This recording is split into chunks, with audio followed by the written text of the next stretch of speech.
I am Moodida, and welcome back to Satisfactory Experimental. This playthrough started in 1.0, and now I'm on update 1.1. In this save, I am attempting to load balance all my factories, because for some reason, this is what I call fun. In the last video, I used my Rocky Desert factory to turn 200 nuclear pasta into 200 singularity cells. That project, and almost all other major ones, have been in preparation for the new monstrosities I'm going to build out in the swamp. Today is the last video of prep work before I create my excessive nuclear power plant. I'm going to do the full recycling process because, well, it sounds like fun to me. And for that, I need a healthy amount of Ficsite Trigons. I'm going to need 3,200 per minute. There's actually a couple of projects we're going to take care of today, but the Trigons is the main one, so let's run through the flowchart for this one real quick. As I mentioned, I need 3,200 Trigons per minute. So as you can see, not really the greatest numbers to work with. And a couple of you have asked how I come up with such clean numbers, and for most of these, it's because I round up. So for this, I'm going to be making 3,300 Trigons, because now if you look at the numbers, a lot of them are a whole lot easier to work with. Now the amount of constructors and converters aren't really the greatest, but that's super easy to work with. Really what I care about is the amount of SAM and the amount of aluminum ingots. For those, I would much prefer not to have to deal with decimals. Thankfully, I've already taken care of all of the aluminum ingots a long time ago, and I already have 4,400 laying around. Now we just need to deal with that reanimated SAM. And here we are out in the Spire Coast. So I've got all my factories and my train station here, and right next door is a pure SAM node that I haven't used yet. So with nodes like these, as you'll notice, we've got some uranium right here. So you just want to make sure that you've got plenty of filters, and that's basically the price you're going to have to pay. I could try to work around it and leave them there, but the way I see it is it's just going to cost me, 5 or 10, and I'm just going to have to eat them while I get rid of all these.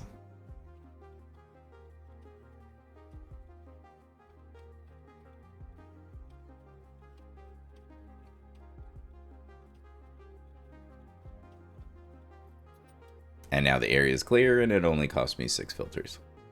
Those out of the way, let's give myself just a little bit more room. And I do really like the new exploding tree animations. Much more fun. Go ahead and place down our miner. Hard at work, I see. Thanks, Ada. And we are definitely going to fully overclock this to get the full 1,200. Because I need just about every last bit of SAM in my playthrough. Now I can show you my new blueprint. Let's go ahead and just nudge this into place. And I have to say, having infinite nudge essentially is just, beautiful. And going up or down, so great. Means you just have to get it close, lock it in place, and then nudge it to where it needs to go. Alright, so this right here is going to take up a 4x4 area. And yep, everything looks good. So let's just go ahead and place this, and then I'll show it off. Add a little bit more foundation out here in the front. And here we go. Instead of just the miner, now I've got the miner, constructors, and a drone port. So this is my all-in-one way to export my reanimated SAM. I actually think this number is wrong. I think I'm going to have to update that. I've already overclocked the miner, so now I just need to grab a lift, and we need to mark 6, since this is going to be 1,200. And go ahead and put it in straight mode and go from the miner. Perfect. Okay, so now we've got the 1,200 headed up to the second floor. That heads up to here, gets split in half, and then gets split in half again. So each one of these constructors is completely overclocked and slooped. Each one will intake 300 SAM and output 150 reanimated SAM. This is going to output 600 instead of 300. That all gets merged together and then goes right upstairs to the drone port. And it'll load right onto here. And 600 is a lot. I'm not even sure if one drone port is going to be able to handle it. So I'm definitely going to need at least one drone here and one drone over there. And this is something that I'm definitely going to have to test out. I may even have to add a second drone port too. But for now, I would really like to see if I can do it with one. We'll see. And that's pretty much it. I just need to grab power As you can tell, I went with windows down here, and because I really just don't like when the arm for the constructor sticks through windows, I made these the frame walls, so it makes a little bit more sense. And so that is this one right here. And if we take a look at the map, there are a couple more. So I'm going to be taking over the swamp. Mainly this area out over the water is going to be where most of the reactors are. So over here, there's a decent amount. We've got a pure, an impure, a normal. I think there might even be another impure over here. Probably gonna have to grab these ones from the grassy field. So I think I'm gonna do that next. And that's the plan. I'm gonna grab some power, get this one turned on, and then I'm gonna head on over to the grassy fields and get those ones going. As I was on my way over to the grassy fields, I completely forgot about this pure node. So, as the sun is setting, I finished this one and just turned it on. So we've got this one on and working, and I tried my best to avoid these as best as I could. Maybe I could change this one out for a different piece or something, but for the most part, there's very little clipping, and I'm pretty happy with that. So thankfully not through any of the machines, and only really through, I think, this one part of the foundation. But if we come up here, we're all clear, thankfully. Oh, and we got the fancy new sky. Oh, looks great, doesn't it? Such a beautiful game. And that's another 600 reanimated SAM.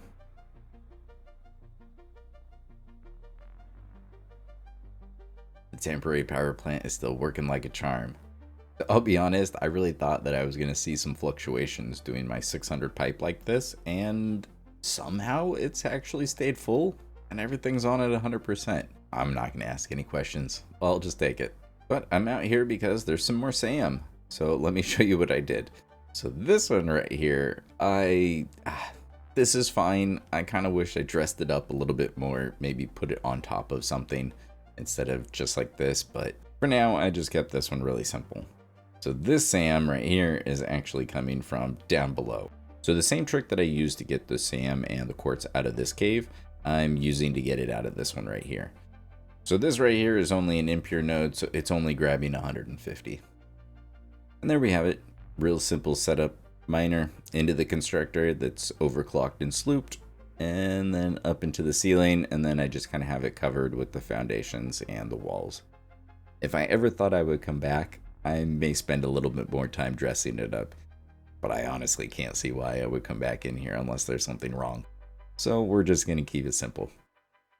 Next up, right outside the blue crater, is this node.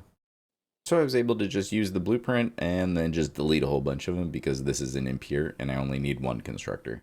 And that way this giant thing only clips through the wall and not through any of the machines. So not my favorite thing, and I probably could have tried harder to work around it, but it's not clipping through any of the important parts, so good enough for me. And last but not least for this area, just south of my electronics factory, underneath the giant arch, is the cave that holds another SAM node. So I just used the power towers to bring the power down here because I just thought it would be way cooler to see the drones fly in and out of this cave instead of bringing it all the way up. It would be the much smarter thing to do would be to lift this up and have the drone port up here, because the longest part of the drone's flight is when it has to go up or down. It traveling horizontal, it goes super fast. Whenever it has to go vertically to go over a cliff or anything like that, it goes way slower. So doing this definitely cuts down on the throughput, and there's a chance this is a bad idea. But if it works, it would look so cool, right? That takes care of most of the SAM that I need out here, and then there's still a whole bunch that are closer, and I'll deal with those pretty soon. But next what I want to deal with is heading up to the Red Forest and sorting out my aluminum. It should be pretty easy, so I will see you up at that train station. This is definitely one of my most productive factories. I've been really happy with this factory. It has been really reliable. This factory is making over 10,000 aluminum ingots, and this right here is how much I have left. 4. I have 4 belts. That's 4,800. And the funny thing about today is I actually need 4,880 in total.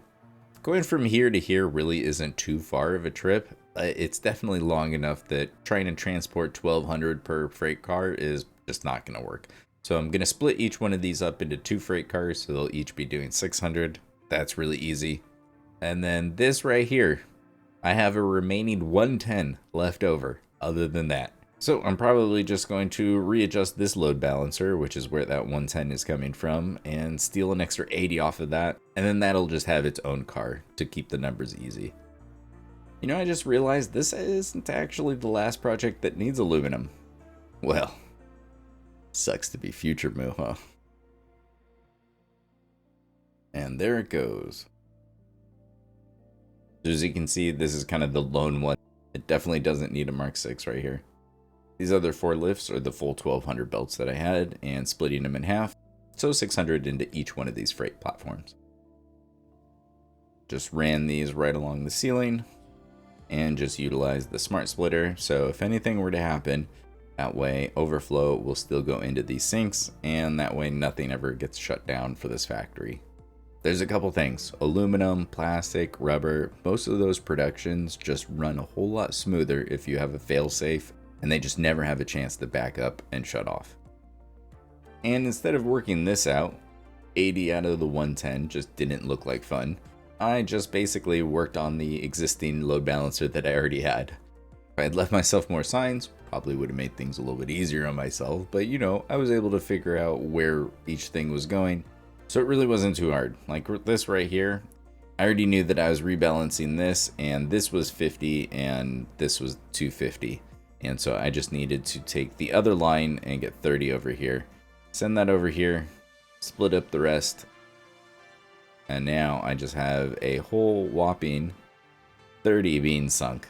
And that is all the extra aluminum I have right here at this factory. Now, thankfully, there are actually a few extra bits in other factories. Like, I know when I shipped over a whole bunch to make the fuse modular frames, I actually shipped over more than what I needed just because the amounts were easier that way. So future Moo is going to have to get creative. But that is just way down the line. I need a whole bunch more power before I can think about adding even more factories. Working my way towards the swamp. This node was next. So I went ahead and grabbed this one. It's just another impure, so it's just the single constructor into the drone port. Just precariously perched on this little pillar here.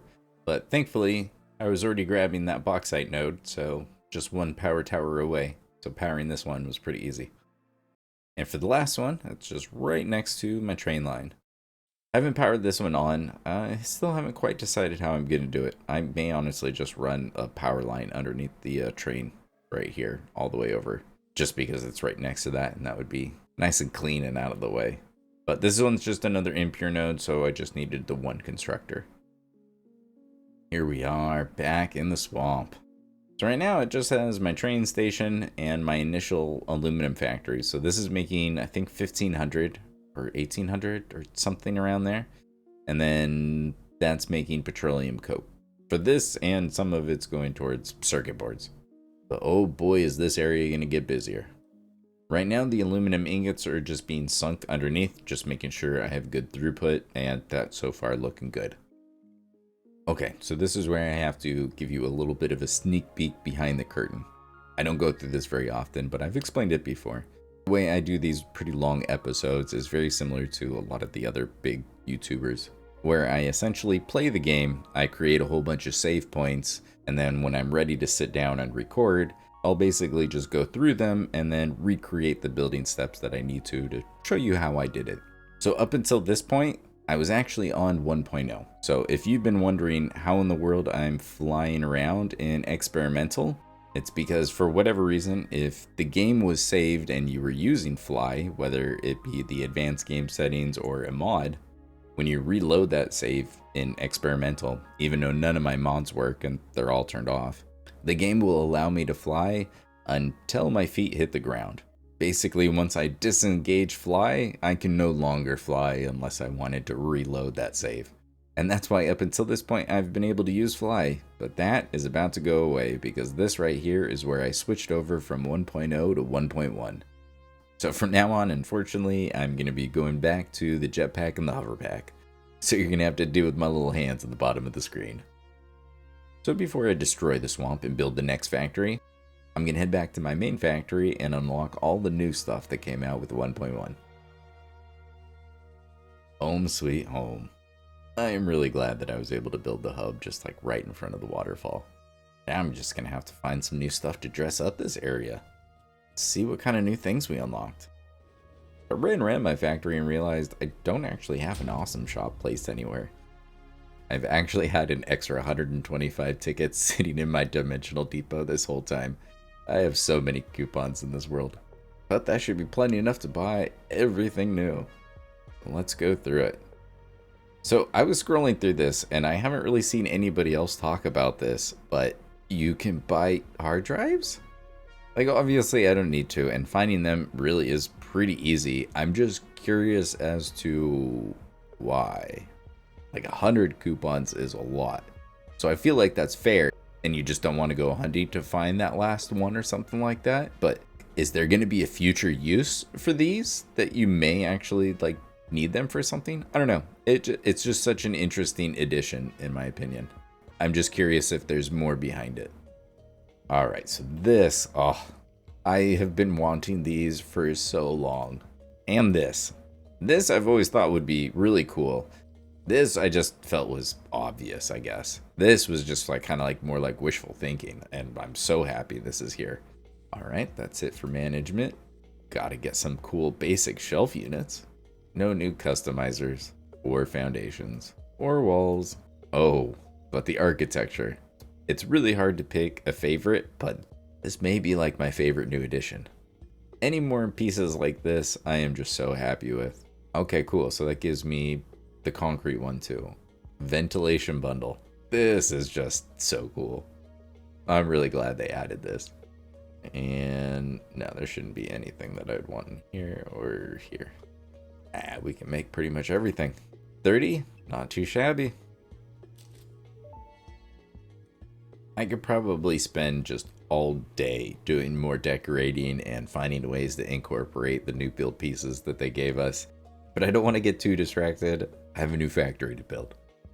But I do think I could change this to be just so much better. So right now, this is basically my elevator. Is you have a hypertube and it goes from left to right. So if I want to go up anyways, so that will take me to the next floor. If I want to go up again, we just take the left one and it takes you up. And it's a nice little system. And I could have made this more compact if I wanted to. But with hypertubes, it's kind of nice when they're a little bit separated so you don't accidentally get sucked into the wrong one. So for now, this has been pretty great. It works. But let's be honest, we could do so much better.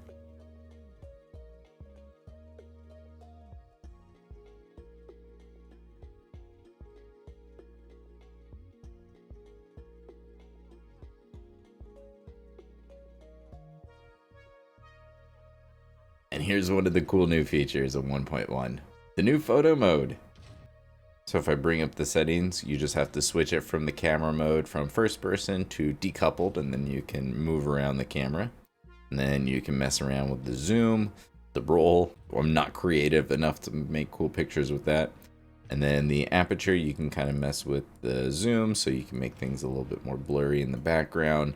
And then with the F key, you can pick which thing to kind of focus on and do that kind of fun stuff. So you can create all sorts of fun shots. And then there's the dolly setting, and then you can go through the exposure. There's color filters for all sorts of fun stuff. And then there's also effect filters. So this is where you get all the fun ones. We want some pixel. You got some pretty cool ones like the poster. You can definitely get some pretty cool shots. And then you can just hit take photo. And then you've just got so many different options. You can play around with all these different poses. There's just a ton of them. So just really cool. But also, as you can see here in the background, I've got an elevator. So I switched out all the hypertubes and now we've got a proper elevator. So let's go ahead and start at the bottom, which, funny enough, I don't think I have ever showed this off. I built this a long time ago. I think it was when I completed either phase 3 or phase 4 and I shared the save and I kind of wanted to polish up the world. It felt like it needed something down here. So I just added this little path with some lights and whatnot. Had some doors, although now I could replace these with so much better doors. Yeah, I think I really like the rolling up gate one better, so I'll probably swap those out. But I've just got a little garage basically. So just got my personal explorer. But the truck station's even hooked up. It's refueling with turbo fuel if I ever wanted to go for a little drive. But I've got basically one of all the different vehicles just because. But like the base needed it.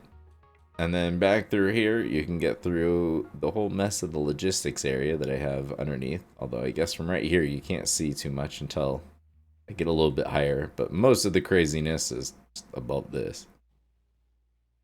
All right, let's call it up.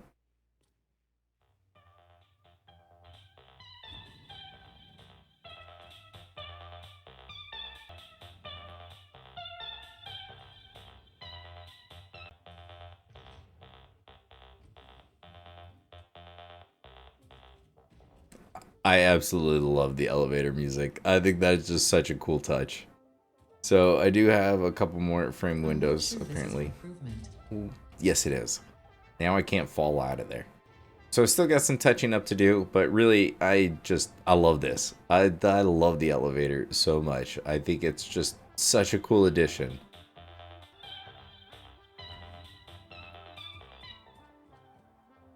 I'm sure eventually there'll be more drones up here, but for now, it takes you all the way up to the top. So I love it. It's a much better solution than stairs. I think we can all agree. And it solves one of the problems that I've always had is running power up and down floors. There's plenty of ways to do it, but I never really liked any of them. This to me is just such a great solution. I love it, and so many of my factories are going to have elevators in them now. Alright, well, a little foreshadowing here. The Trigons are what we have up next. Alright, so now that we're on experimental, there may be some bugs. We may see some lifts pointing the wrong way. It may happen. So it'll be an adventure. Alright, well, time to head back to the swamp and let's get to some building. Back in the swamp. And of course, by the time I leveled this area and added the foundations, it's super dark and at night. I don't have mods to make it daytime anymore. So instead of going through the blueprint and trying to build right now, I think what I'm going to do is work on one more project. And that's going to be changing up this hypertube network just a little bit.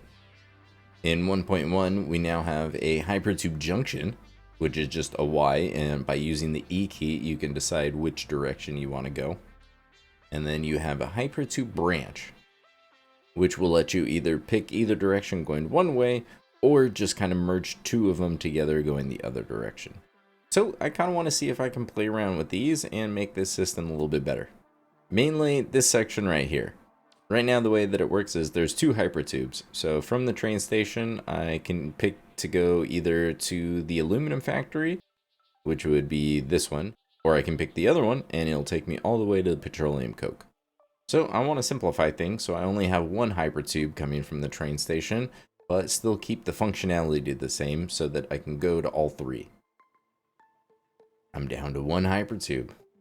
Let's go for a ride.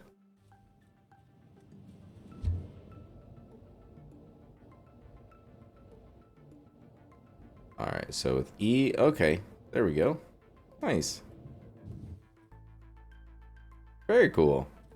The downside is I don't have an easy way to get out here. Just have to replace that window. So I ended up having to keep this one where I still have two because it's at such a close spot. Being able to use the Y junction here was just going to be really awkward because I probably would have needed it to be much farther back like this maybe.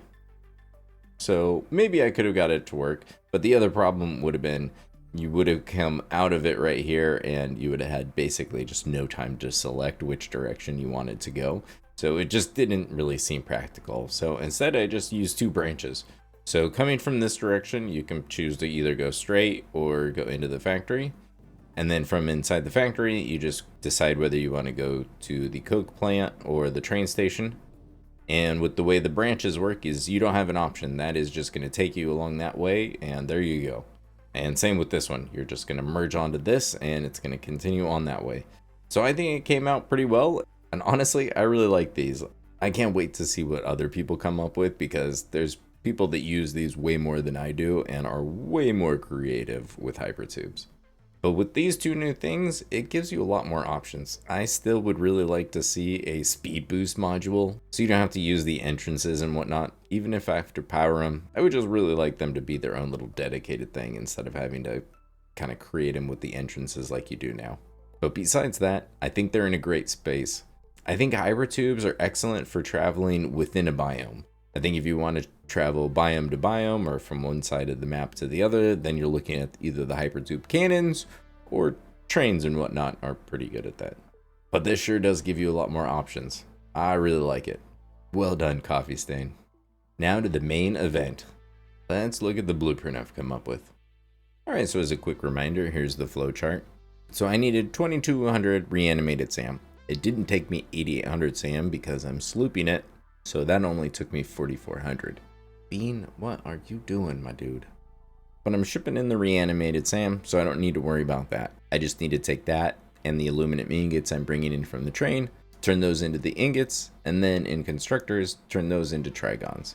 So if you look at the numbers, I need 110 constructors and about 37 converters. But with overclocking, let's see if we can get something a little bit better. So if I have 110 and I divide by 2.5, so at a minimum, I could do 44. So at the very least, 44 is the number. Now, if I take the amount of converters I need and divide it by 2.5, I'm still going to need 15. So 15 and 44, I mean, I guess you could do 15 and 45 are not too bad. But it would be nice if I don't have to completely overclock the converters. So what I went with is 50 constructors and 25 converters. So that does mean I end up with some kind of random numbers. So each one of these is going to need 88 SAM, 176 aluminum ingots. It's overclocked to kind of a weird amount, and it's spitting out 44 for each one. That goes into a splitter, which goes into 2 constructors. Each one of these will take half, so 22 of the ingots. These are overclocked to 20%, and they're each going to produce 66. So kind of weird numbers. But it means that I just need to deal with 25. I deal with 25 of these, and then that'll feed into the constructors, and then I'll just have to deal with the load balancing and merging them up. So as you can see, it already has a floor on here because I want to go vertical. And as you already know by probably the thumbnail and the intro, this is going to get turned into a tower. Oh geez, what's going to try to jump on me now? Oh, it's just a little guy. You'd never know in the swamp. The way this is going to get laid out is I'm going to lay 5 of these out in a row, and then I'm going to stack it 5 tall. And that's how I'm going to get my 25. So we'll just do 5 by 5.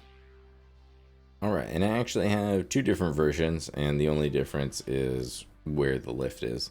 And that is purely for aesthetics. No other real good reason to do that. It's really just because on the outside ones, I just like the outside belt to be the lower one. I just like the way that it looks when it's staggered like that. So this platform should be wide enough to where I can go 1 foundation in so that I've got some space around here. I know I need more space on this side for the load balancing, but I'm not quite sure. I probably don't need quite this much space, but the idea is going to be this right here. 2 facing that way, and then we'll just do 3 facing this way. 1 foundation as a gap on either side. And now I already have the floor to lay down the next set. So, and now I just need to stack these up, and we're just going to go, that would be the 2nd floor, here's the 3rd, here's the 4th. And up until this point, I really haven't needed a ton of the SAM fluctuators, so I don't think I have a ton of dimensional depots hooked up to that storage unit.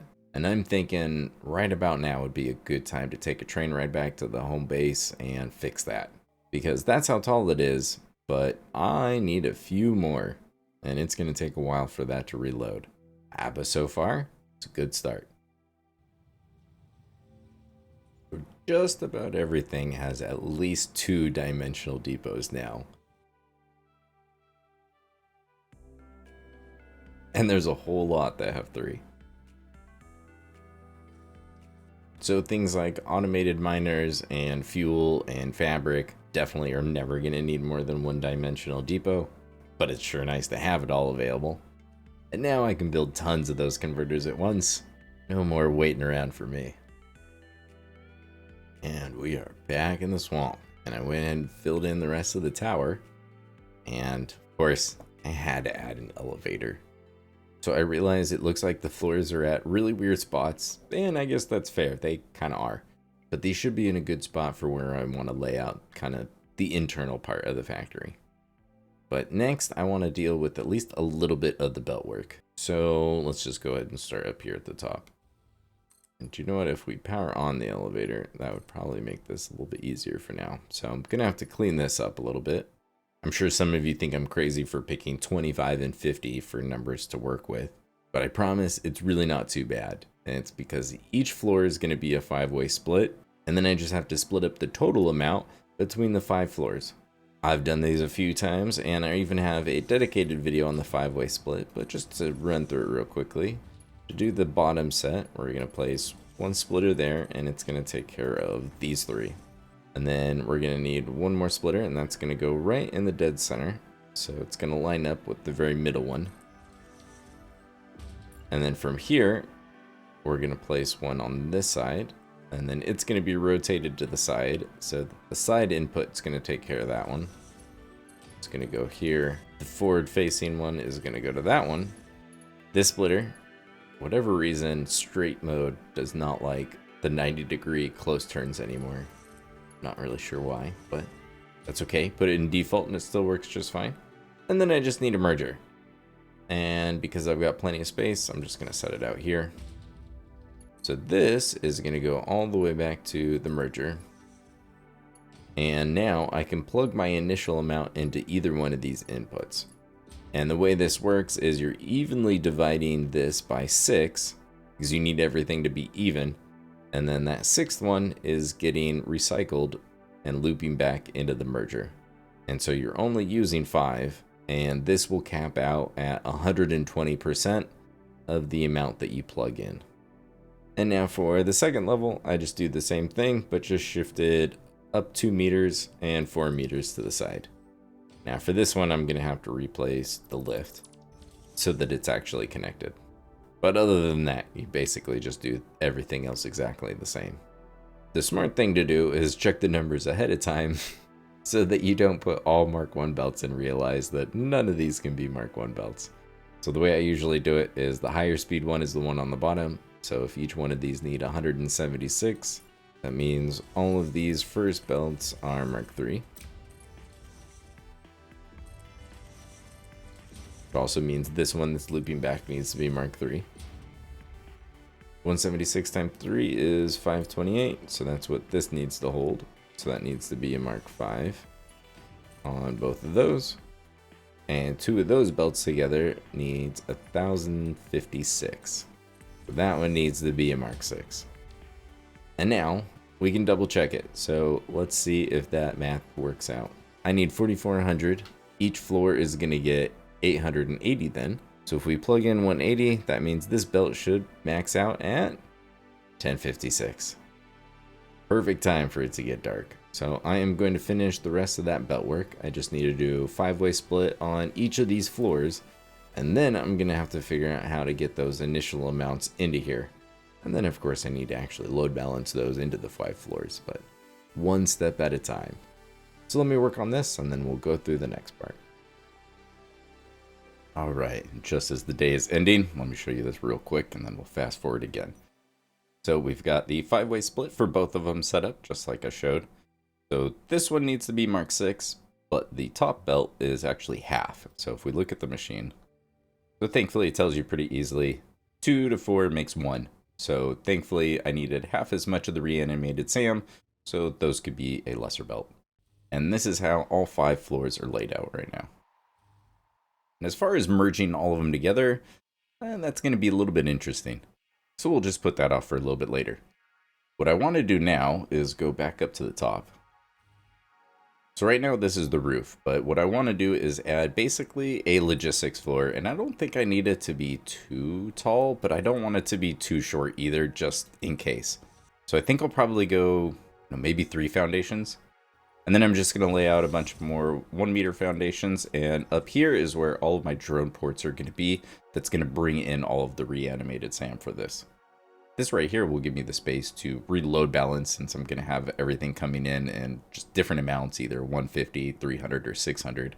And then I'll be able to do a 5-way split so that I can have one belt go to each floor. It's a new day, and now the roof looks something like this. So just kind of messing around with different designs, not quite sure how I'm going to do it. And I didn't want to put too much effort into it because I don't know if this is enough. There's a lot of things on this map, so let's go ahead and, oh, there we go. Hide all the resources. Okay, so we are right here. And we've got the ones over here. So this one, this one, this one, and obviously these ones. I really don't imagine these are going to have an issue. Even the 300 coming from here, I think should be fine.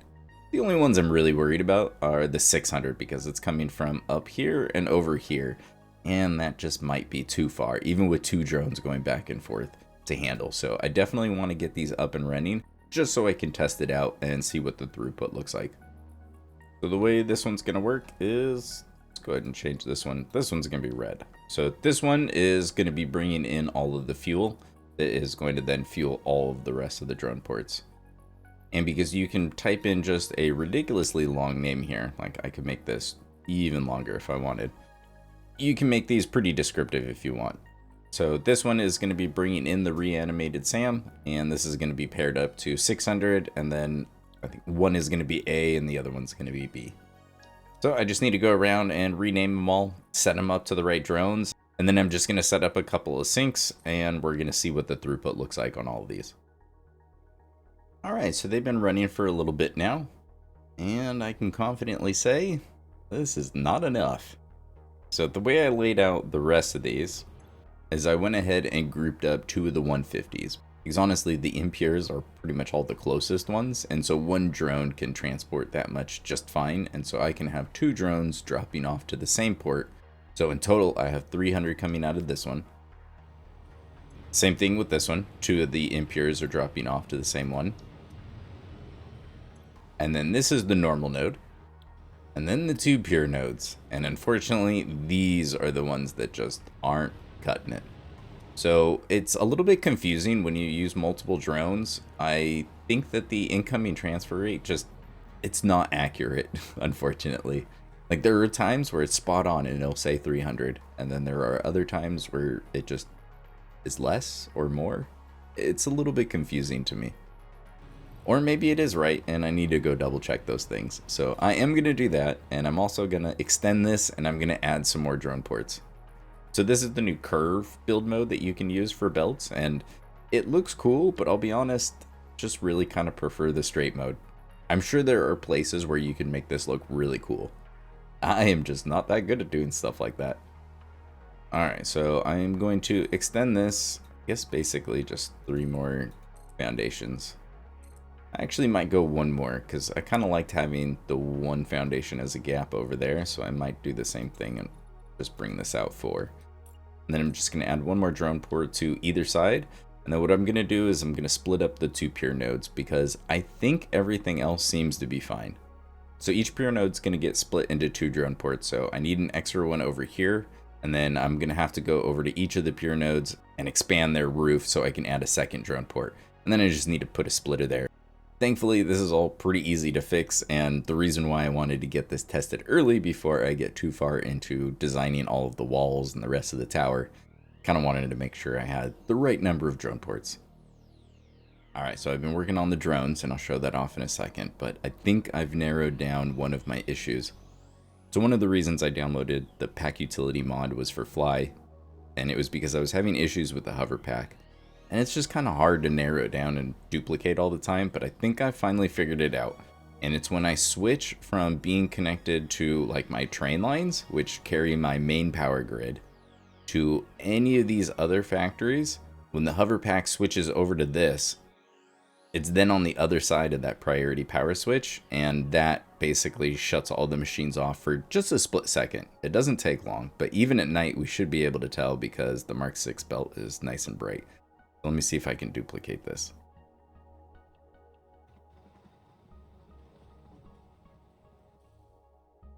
There. They all went red just for a split second. And now just in a second, we should be able to see a gap show up. Because the miner just shut off just for a second. And that's enough to add that little gap there. So definitely not my favorite thing in the world. So reading online, the only way I know of to kind of get around this for now is just to switch it to a normal power switch. And now let's see if it still does it. So I'm right next to my trains, so definitely on this power grid. And let's go toward the factory and see if they turn red. It still happens. Alright, well, there goes that theory. Well, it looks like it's not just the priority power switch, it looks like it's any switch for me, which is really unfortunate. Well, let's just pretend that that's not an issue for now, and we'll carry on. And really hope mods get updated.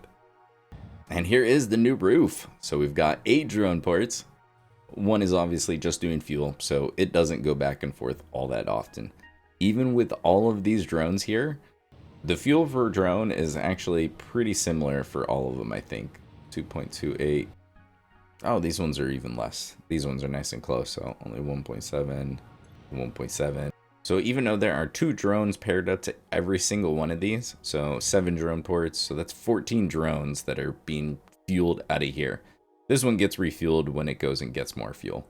Only the farthest ones are using this much. Most of them are quite a bit less. So I'm using less than 30 of the fuel per minute, and I think I'm making 250. So we're still looking good on drone fuel. So I wanted to get this set up more to how it's actually going to be, so we can get the real test going. All of the drone ports now have 300 per minute, which kind of makes everything else a little bit easier too. So Mark 4 into here, which means this one will need to be a Mark 5 since it needs to deal with the 480 when it gets unloaded, and the Mark 2 and the Mark 1 that's getting cycled back. So we take 480 and then we subtract the 60 for the Mark 1 and the 120 for the Mark 2, and we're left with 300. So we've got 300, 300, and 300 there. And then on this side, we've got 2 300s, so here's a 600 line. And then here's 2 300s, so here's a 600 line. So we're sinking the full 1200 right here. And the nice thing about this is I can basically come to each of the storage, and as long as they all basically look about that full, I think is pretty much how they're all looking right now. So these are going to be able to run for a while. I'm going to add some walls to the factory. So if it's slowly losing some, and I come back and the storage container is empty, I know that this will reliably output 300. So that means that I'm not importing the 300. Like this one. This one's a little bit short, so I am going to have to go check and see. It's probably a belt or a lift that's the wrong speed. And then what I'm going to do is I'm going to bring those 2 down here and plug them into this monstrosity. I recently put out a new video that goes over how to use the vertical mergers with load balancers that just makes everything just so much simpler. So since I have a full Mark 6 belt on one of these, I needed to use my 5-way split that uses the max belt speed. So instead of plugging it into a merger, you plug it into a splitter, and then everything else is fairly similar. But you basically just get to stack 2 of these, and then use the vertical mergers to balance it all out. And this will give me the 5 equal belts so that I can send 1 to each different floor. But you'll probably notice there's one more belt over here that's getting plugged into it, and that's because all of the drones are bringing in almost enough. If we look at the map, we've still got some more around here. Don't worry, I am going to be using this pure node, but it's actually for a future project because this isn't the only thing that needs SAM.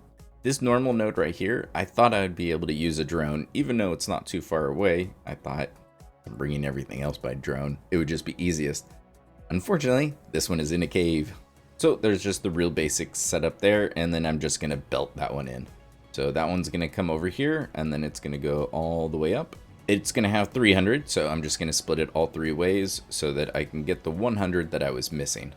See, because there should be 1200 on one belt, 900 on the other, but I need 2200.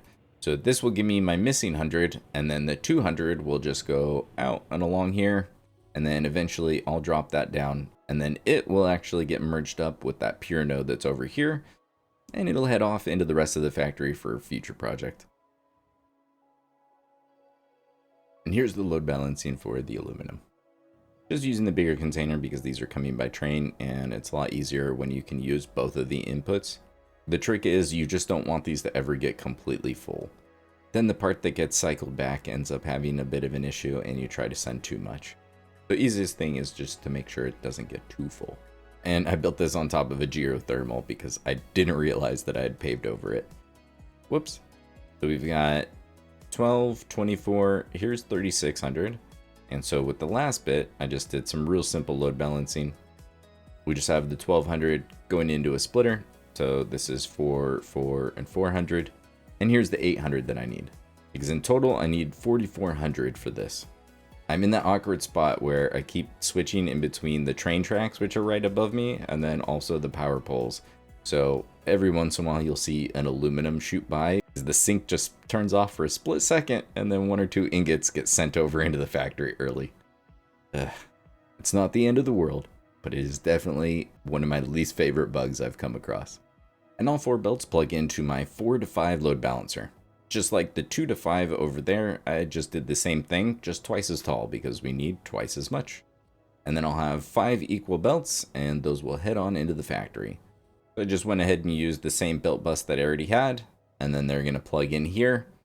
There's going to be a wall here, but I figured might as well get it set up, and then I can just place the wall.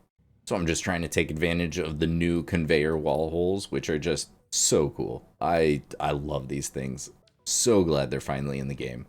One of the belts will just stay on this first floor, and then the other 4 will basically just go up, and then one just branches off onto each different floor. And then I'm doing the same thing with the Reanimated SAM, just going in the opposite direction. So those are coming from up here, and then just branching off one belt onto each floor. So right now I'm just going to have all of the outputs come out this way, and I think I'm going to have to delete this guy. I was going to try to leave as many as I could, but this one is just kind of in an inconvenient spot.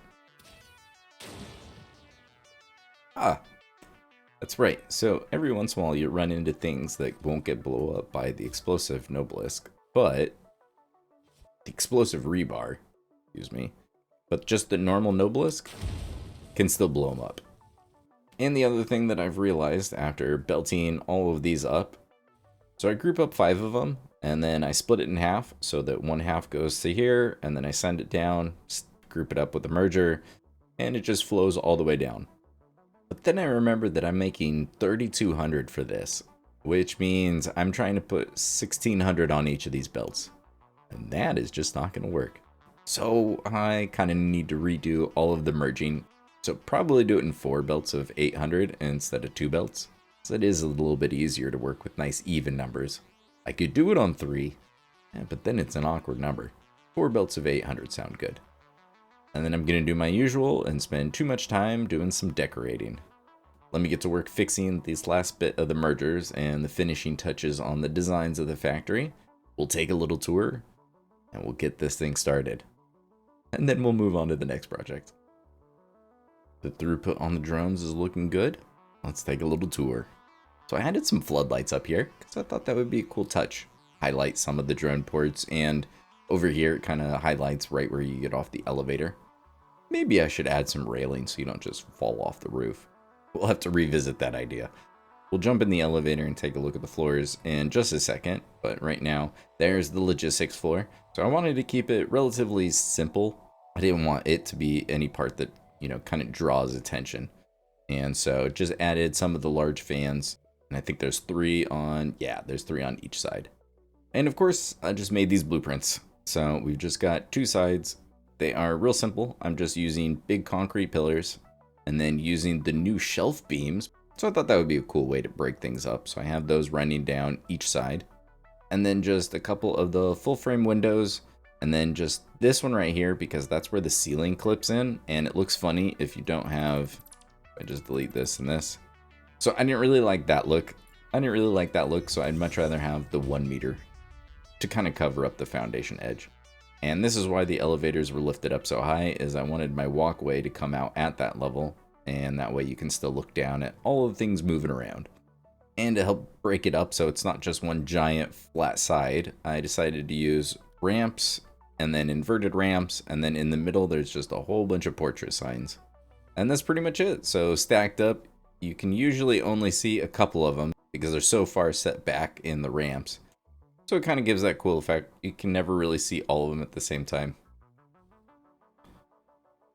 All right, and we've got some stairs and some street lights. And I had to use the cool roll-up gate. I really like this. I am so glad they added it. There's where all the aluminum is going up. And here is our first floor. And I think I've captured a bean. He's not getting out now. So I have lots of floors. I even added a very ground floor in case you wanted to get to the actual ground on the ground floor. Because really, why not? So if we go all the way up to the maintenance area, all of these floors are basically exactly the same. Until we get to this floor.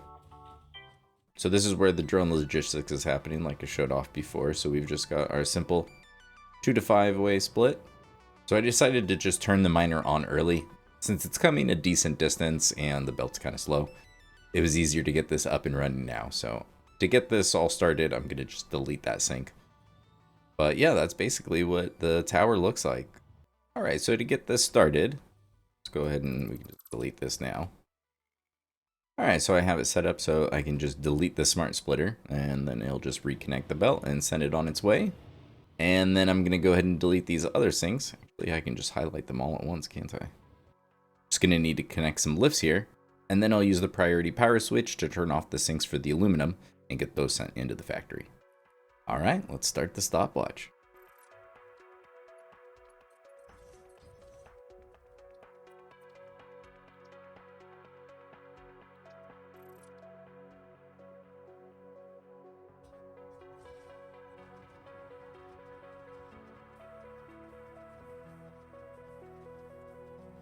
Alright, and this is the 5th floor, so I imagine, unless the first floor hasn't gotten the reanimated Sam, which I kind of doubt, pretty sure they should be all up and running. He's multiplying. Now I have 2 trapped in here.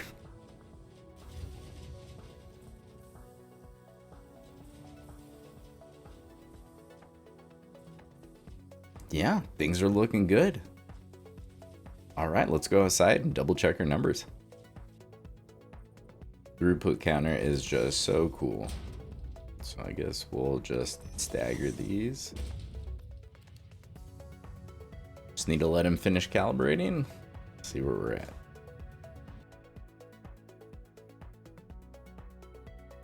It looks like they're swapping between 799 and 801. So I think these are good. It's a little confusing. I kind of wish that it was a little bit more consistent. But my only guess is it's because of the gaps on the belt, and technically these are only 2/3 of the way full. But we do have the other numbers that we're looking for, so there's the extra 200 on that belt, and then the extra 100 that we're just syncing for now. But I'm sure I'll be able to find a use for those later on.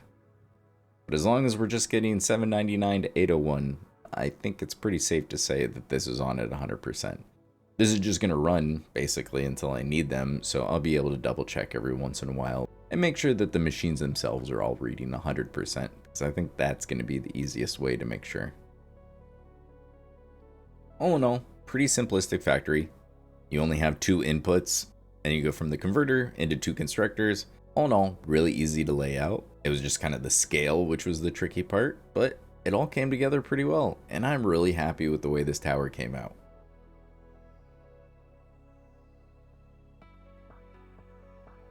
And here's what it looks like in comic book style. The filters are a lot of fun. The drones do look pretty cool. I mentioned at the very beginning of the video that the Trigons were the focus, but they weren't the only project I was going to be working on today. And this is where we're going to do the second project. Let's run through another flowchart real quick.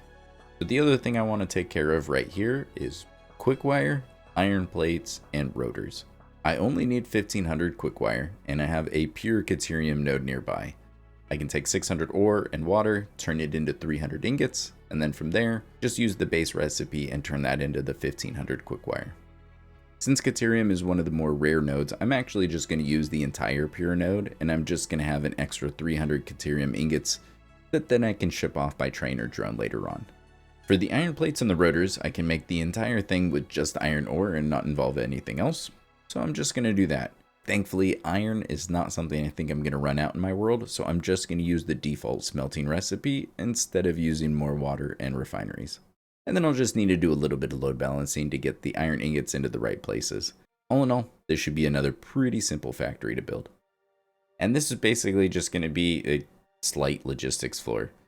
Got my pure iron node here, so I just have it overclocked to 630 because that's all I need.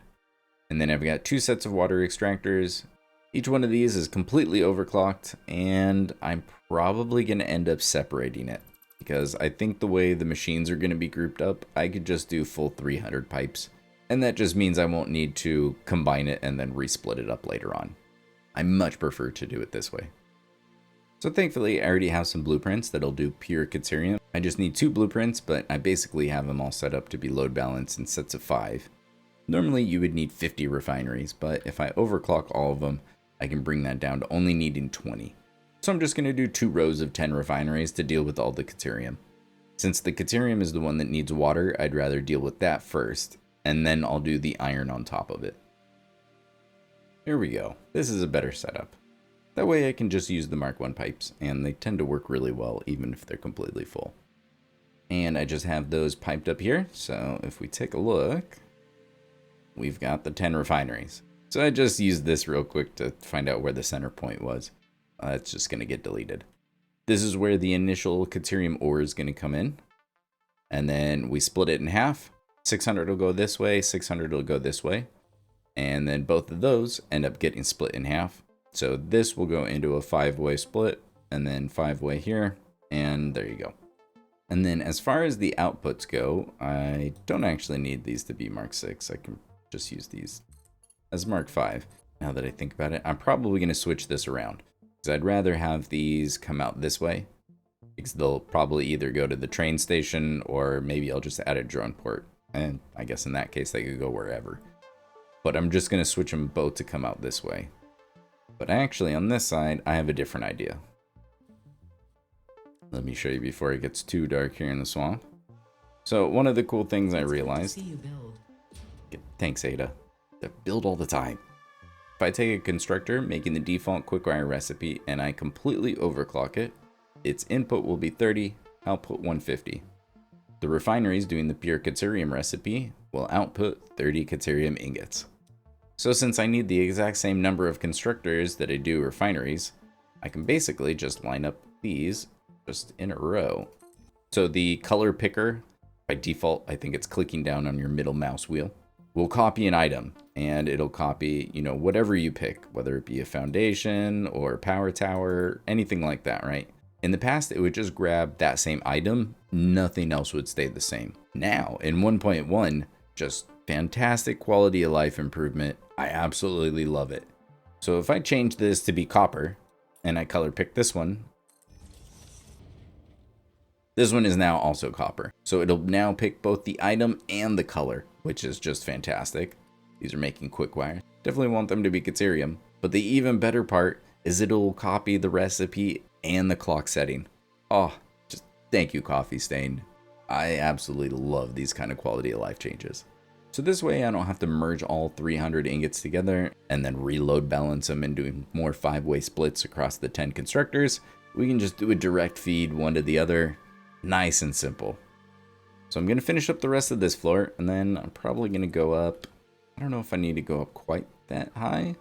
Although there's also nothing really stopping me. So I'm going to add a second floor, and I'm going to set up all the iron production up there. And here's what the constructor section ended up looking like. Since I needed to expand this first floor a little bit more than I originally planned on, might as well just space them out a little bit. This way I can see the ingots flowing into the constructors, and since 1500 Quickwire doesn't fit on one belt, I'll just put it onto 2. So we'll have 750 on each one. Moving on to the second floor. I apologize I didn't show off actually placing any of these in, but it was a lot of trial and error actually. None of this was complicated at all. It was just trying to kind of fit them in an area that I liked. So let's go through it. We've got 9 smelters here. Nice easy numbers. Each one is a nice round 70. Load balancing powers of 2s and 3s just doesn't get much easier. Now since each smelter is outputting 70, the amounts that I need for all of the rest of the pieces, it's not a convenient number to work with. So the best thing I could do is group it into the 630 and then do some load balancing. So for once, I decided not to use a blueprint, and we just went old school. We just freehanded this one. All right, so the way this works is the first thing I wanted to do was split off the amount that I need for the iron plates. I need 120 iron plates. So each one of these is overclocked to 200%, so they'll output 40, so I only need 3 constructors. And they need 60 each, so in total, I need 180 for this. So 180 over 630 is not a fantastic decimal to work with, but if we just simplify the fraction, it's actually just 2/7. So we've got the 630 that goes into a merger, because whenever you're dealing with the prime numbers, you're going to end up looping some of it back. So the initial 630 plus the part that gets looped back is on this belt. So we split it in half, so half goes here, half goes here. We take this one and split this in half, so now we're down to a quarter here and a quarter here. But then out of this one, we're looping back 1/8. So this right here was 4/7. This right here is technically 4/7. So that would make this one 2/7, this one 2/7. And then, like I said, we're looping one of them back. And then here is the other one. So here is the 4 plus the 1. Here's my 5/7. Here's my 2/7. So that's 180, leaving me with 450 on this belt. And now I just need to split that into the 2 different groups of constructors. The bottom floor here is doing my iron rods. In total, I need 200 iron ingots to go to this bottom floor, and 250 iron ingots to go to the top floor. These ones are doing my cast screws. So thankfully, the load balancing just gets even easier. If you do 200 over 450, it'll be 0.444. If you do 250, it'll be 0.555. It's 4 9ths and 5 9ths. And doing things by ninths is nice and simple. So we've got 450 right here. So if we split it 3 ways, that's 150 on each one of these. And if we take one of these 150s and split it again in 3 ways, we've got 50 on each one of these belts. So take 150 plus 50 and another 50. Here's my 250. 150 plus 50, there's my 200. And thankfully I was able to use 8 constructors, so nice and easy load balancing for both of those. So instead of using 10 assemblers, I went ahead and just fully overclocked them so I could bring that number down to 4. And it made the rest of the load balancing really easy. Now I just need to combine 2 constructors and send that into 1 assembler, and same thing with the bottom floor. Just combine 2 of them and send them into the other output. I know I kind of sped through making this factory, but at this point in the game, I feel like making Quickwire and Rotors might not be the most exciting thing. But I am pretty happy with the way this simple little factory is turning out. So this definitely needs some walls and some supports. I'm not going to leave it as just a floating platform of constructors on top of the other ones. And then I'll just add some awesome sinks so that we can get this thing up and running and make sure that everything's working out just fine. Let me get to work, and then we'll take a tour. And here's my Caterium and Iron Tower. So let's take a quick little tour. Of course, being by the resource well pressurizer, my screen just gets to shake every few seconds. It's a great animation, but I do wish that it wouldn't affect me as I'm in a hover pack. If I was touching the ground, I get it. But I don't know why it makes my screen shake if I have a hover pack. I digress. So we've got the Caterium miner. It's completely overclocked, so we're getting the full 1200. So it's just going to snake right around here and go right into the factory. Eventually I'm going to need that limestone node, but for now it's just going to sit there turned off. Not going to power that one on. We'll go in through there later. Let's go through the front entrance. Eventually I think I want to expand my hypertube network to be able to branch off into any of the factories, but for now I just have kind of a normal entrance like I do the other tower. So we can just walk right up here at the cool rolling gate. And then immediately you'll see the sink. So for right now, this is where the 300 Caterium ingots are going to go until I figure out if I'm going to put them on a train or a drone or what I'm going to do with them. So if we come through here, you've got the option of going to the elevator, or you can come back here and we can check out all of the water extractors, and there's the miner, but that's pretty much it down here. But since I didn't want to spend too much time decorating down here, I felt like I should at least kind of like block it off. At least down here has the illusion of having a little bit more decorations than it does. I was going to use the elevator, but I don't have the factory turned on yet. It's all going to come to life at the same time. We'll just break through a window real quick. And we'll just pretend. Ta-da! We came out of the elevator. So this floor is pretty much the same. I obviously just added some windows, and pretty much all the decorations I decided to just do it freehand. So no blueprints this time. So just using a bunch of the full frame windows and the basic walls with the ramped walls. These ones are the 8 meters. And then I use just the smaller braided cable, because there's two. There's the braided cable and then there's the braided cluster. So these are quite a bit thicker, but I really like how thin just the normal braided cable are. And so I just went from kind of like corner to corner to the corners here. And then I just decided to create this giant octagon? Yeah, octagon. And ramp and the inverted ramp walls. And then on this side, because I made my walkway 2 foundations, I figured I could carve out just the very corner, and that's where the iron ore is going to go up. And I really like the way these walkways came out. The glass foundations I still wish were a little bit more see-through. You do still get more reflection of just the sky, even though I've got a roof, than I would like, but maybe one day. And then I'm just using the low barriers and the new corner barriers. I really like these for being able to cap off corners. There's a number of things that the corners just looked kind of funny. And one of the cool things you can do is you could actually create pillars with these if you wanted to. And it's kind of a cool look. And they're ridiculously cheap. They're 1 concrete each. So, you know, stack them 20 high and that's still only 20 concrete. It's really funny that you still get the elevator music, even though the elevator does not have power. And here's the top floor.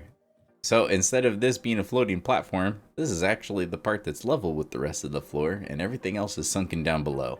It's one of the main kind of changes that I made from previous playstyles, and I really like it.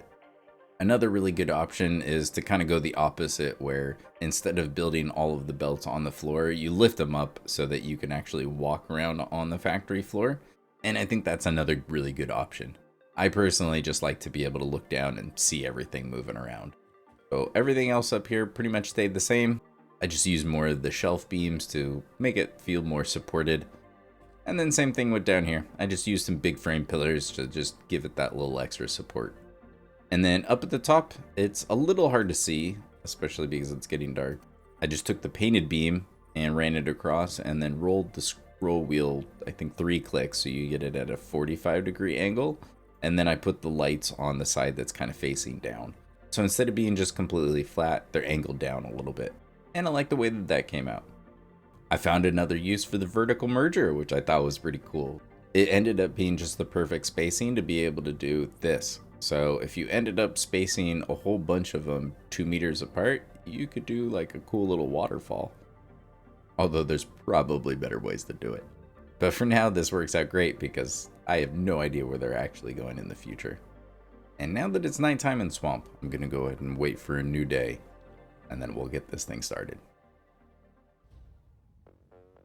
This is going to be another really quick one. All I need to do is connect these two, and the whole thing will get started.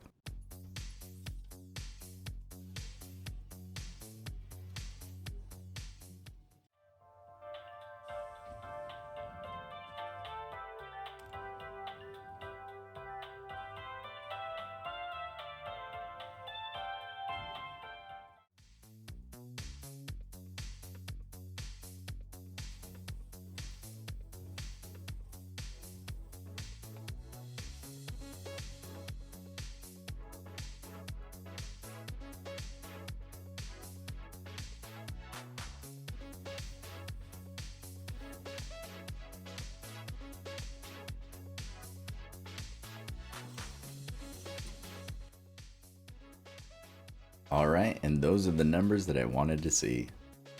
So 750 for each of the Quickwire, and then 160 for the iron belt, because that's 120 iron plates and 40 rotors.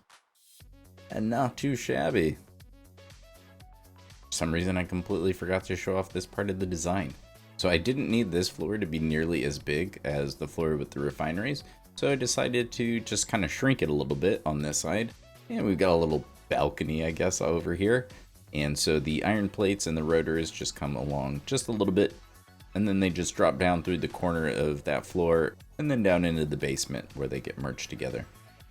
I'm pretty happy with the way that it came out, because I have a feeling things are about to get just way crazier. It only took me to the very end of the video to realize that even though I don't have fly mode, I can decouple the camera and just kind of fly around, and that way you don't see my hands. We can see me over here. And, you know, I can fly around just a little bit. I just can't point out anything with my cursor. With this tower and then the Trigon Tower in the background, I have pretty much all the pieces I need. I can now go nuclear. I'm still going to need to gather a few more resources, like all the uranium, and then I'll need some quartz for silica and whatnot. So there's still a couple little projects to do, but for the most part, I am ready. And I am going to need just so much of this water. This biome is going to get a whole lot busier in the next video. So look forward to that. And thanks for watching.